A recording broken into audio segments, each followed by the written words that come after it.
Hello everyone, this is Trina and I'm here today because on Wayne's show yesterday we were showing the planetary symbol for Vulcan, and many of you, I saw a couple people in the chat that were wondering what is Vulcan. They had never heard of Vulcan before, which is good because I had never heard of Vulcan either, so you are not alone with that. So I got this book and it's called The Power Planets, and it's by Luisa de Lama, and this is fair use. We're using this because this is just the for a topic of discussion. And also I didn't have the front cover of this book or I would have showed you guys, but I got it in a thrift store, so it had the cover was gone off of it. So it is actually called Power Planets by Luisa de Lama. And it's an amazing book. Very, very informative, very quick, easy read. But I wanted to give you guys a little bit of what I had come to find out about Vulcan. So it says Vulcan, attunement with the archetypal power of Vulcan. To this day, the physical existence of Vulcan is uncertain. Some believe it is a small but very hot planet circling the sun inside of Mercury's orbit. Others say he is veiled, or a hidden planet, existing only on an etheric dimension, just beyond physical manifestation, and whose influence is only felt indirectly through the moon. However, until further astronomical research is done, the esoteric astrologers agree that Vulcan works behind the scenes of physical manifestation, which, much like the divine blacksmith after whom the planet has been named, we can see Vulcan as a personification of the first ray or divine will energy and of the element of earth in its highest expression. Let's read that one more time. We can see Vulcan as a personification of the first ray or divine will energy and of the element of earth in its highest expression. It is said that the moon veils Vulcan. This means that for the ordinary individual, Vulcan's energy is not readily available, but it is hidden by the moon's influence. The individual who is only influenced by the three lower levels of his personality, i.e., the physical, emotional, and mental, and lives a rather self-centered life, is symbolically under lunar influence. As he grows and strengthens him or herself, along with his or her incarnations, he or she suddenly faces a turning point. The desires and satisfactions of the selfish, personality-oriented life and the enhancement of a successful material existence do not appear in themselves meaningful enough anymore. At this point, the painful longing for something deeper and more lasting sets in, threatening to consume the individual from the inside. The seeker then starts to turn inward, crying for his soul, searching for the comfort and the understanding beyond the outer physical expression.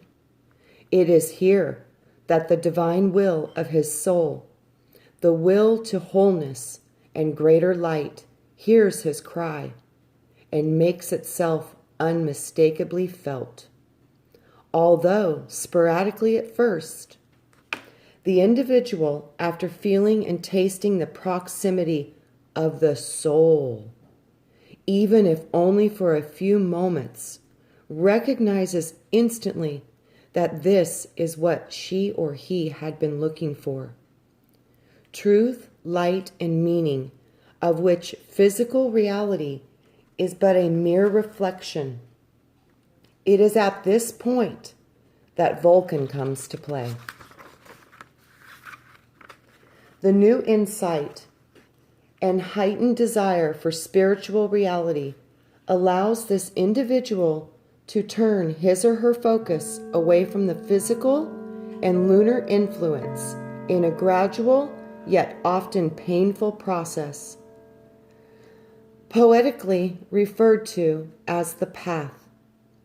Along the path, the individual slowly works his or her way towards the integration of the soul with the personality. It is through Vulcan, the blacksmith, who represents the energy of divine will and divine power, that personality starts to be forged into a tool suitable for the direct expression of soul and its purpose. Vulcan's energy will most intensely be experienced twice as long as the path. First, at the shift inward and away from purely selfish and material existence. And second, much later, when the individual goes back over all of his or her attachments and then severs from them once and for all, opening him or herself to the very abstract and direct inflow of the spirit, the monad.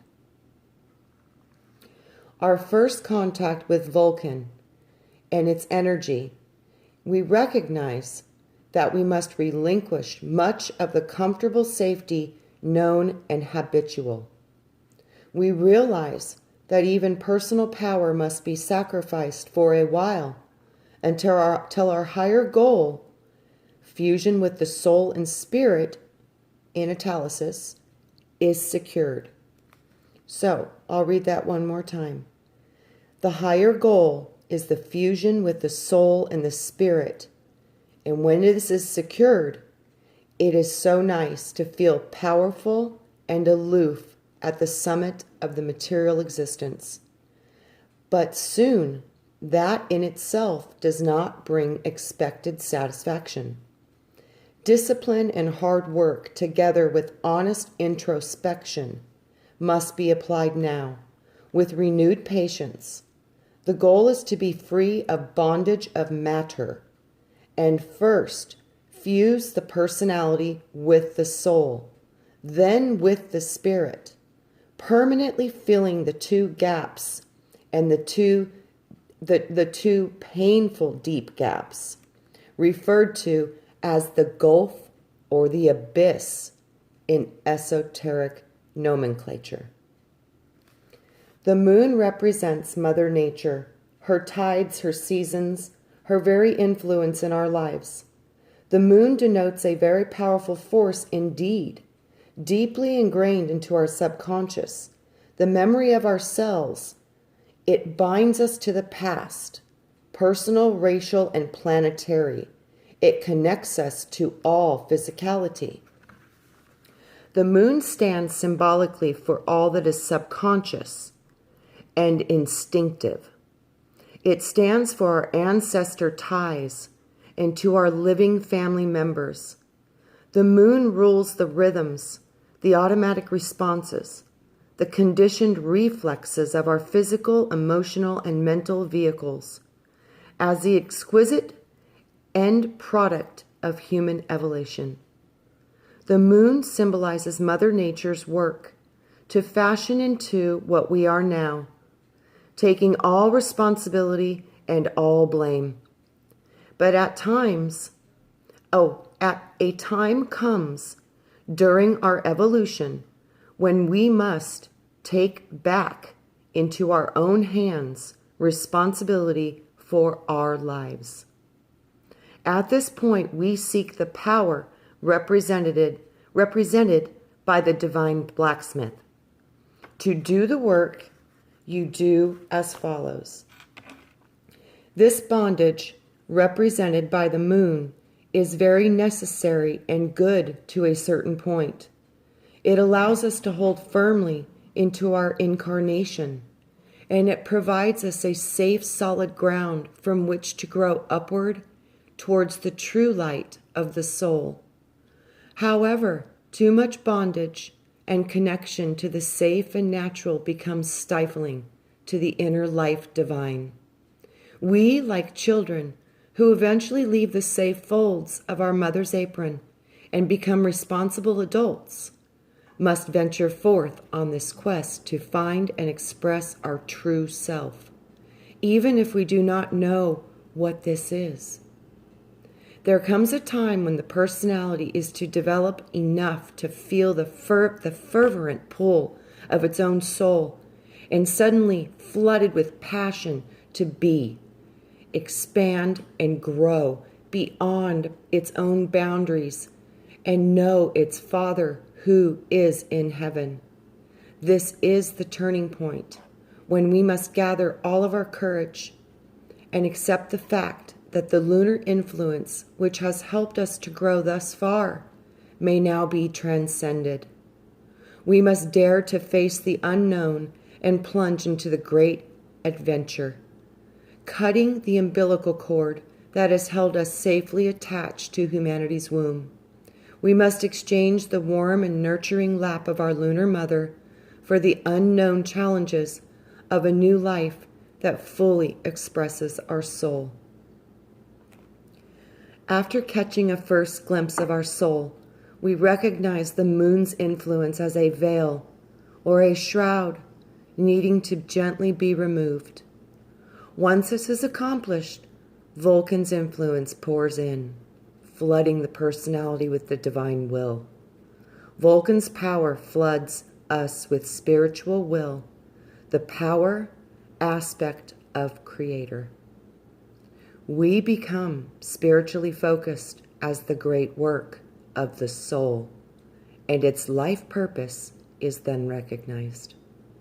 Lower desire is renounced as we commit ourselves to the fashion and to the personality of a suitable vehicle for the soul, whose presence and power are now strongly experienced. Symbolically speaking, Vulcan will take us to his forge and lay us on his anvil. He will fashion us into a beautiful but powerful, almost fearsome weapon of the soul. He will work ceaselessly until his task is accomplished, and it will be painful, no doubt, but the end product will well be worth the effort. Our personality will be a gleaming weapon of light to be wielded by the will divine. Often this shift of realignment with spiritual will is accompanied by the concomitant. I don't know what this word is. It basically means a need for isolation. You are going to need to have your own containment. So for this isolation, since the new imprint must be secured or undisturbed, the result is a new and more powerful commitment to manifest the spirit will rather than adapt to outer expectations. Our work, performed in the dark recesses of ourselves, like that of God. The Vulcan Hephaestos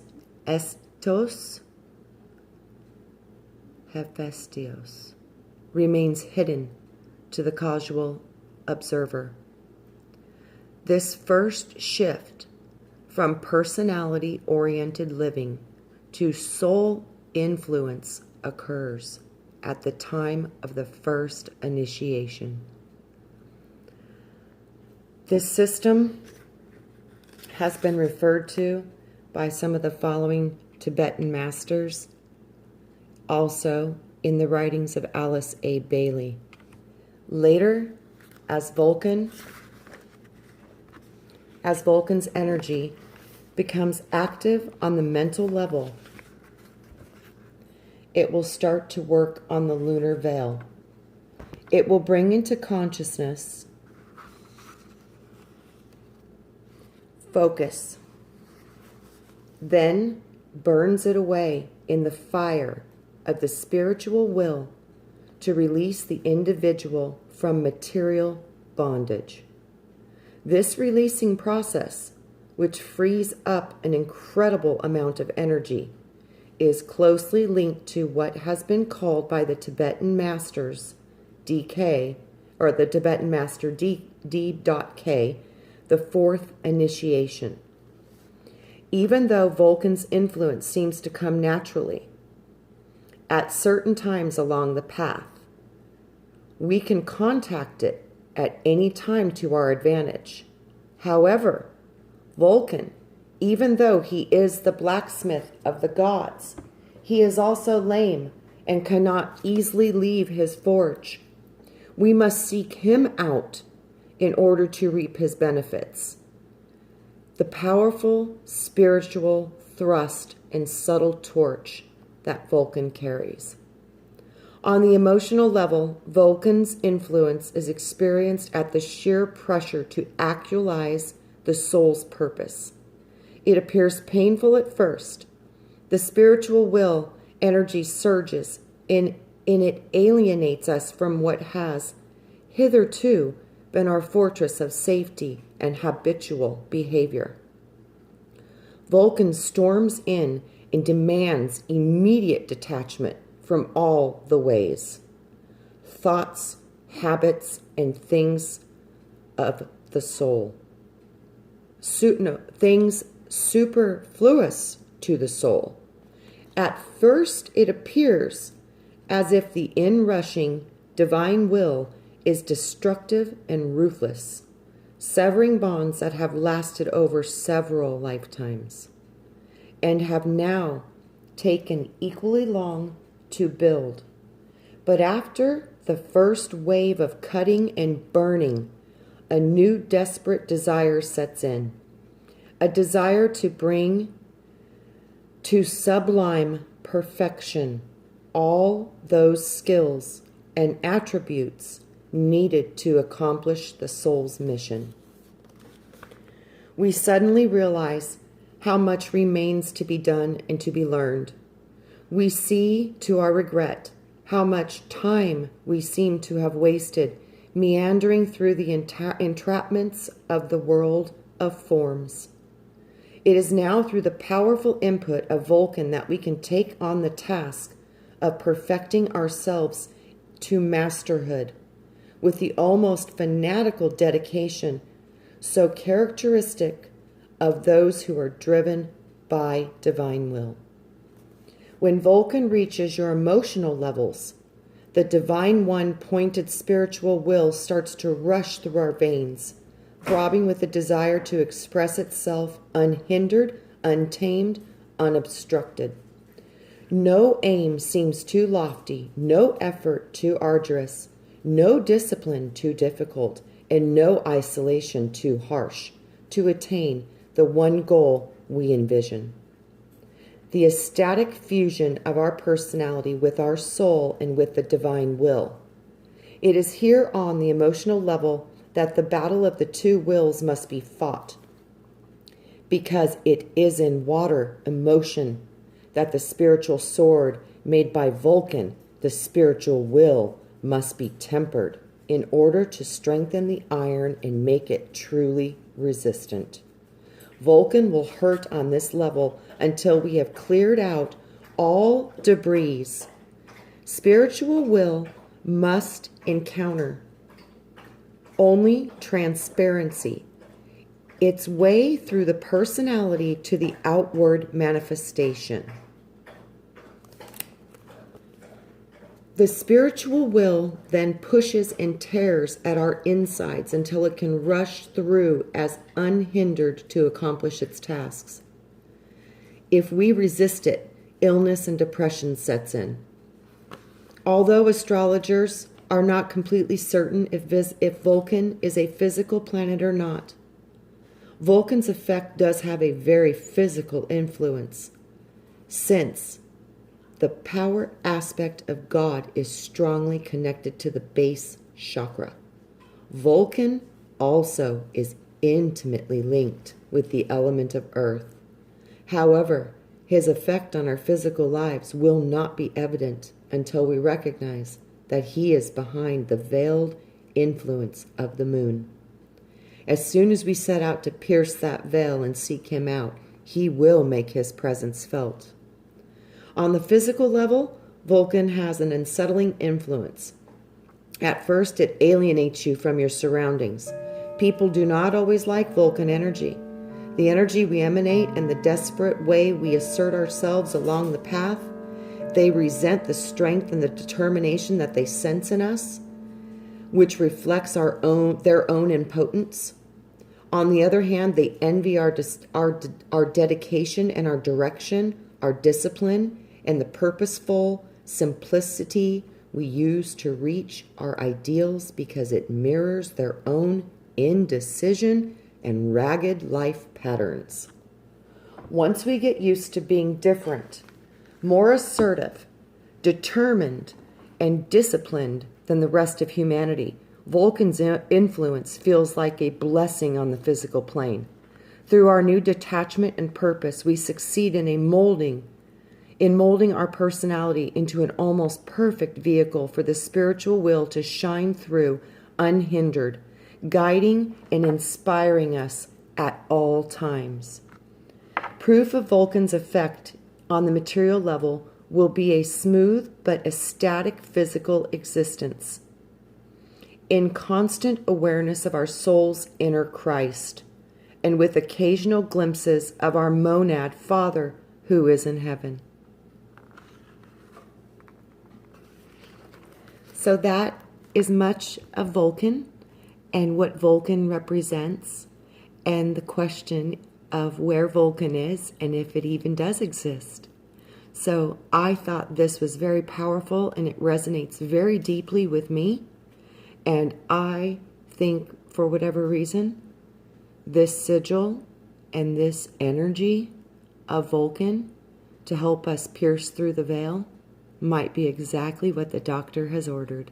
So with that, we are finding new ways to receive new information and activate the divinity within all of us that is waiting to be birthed.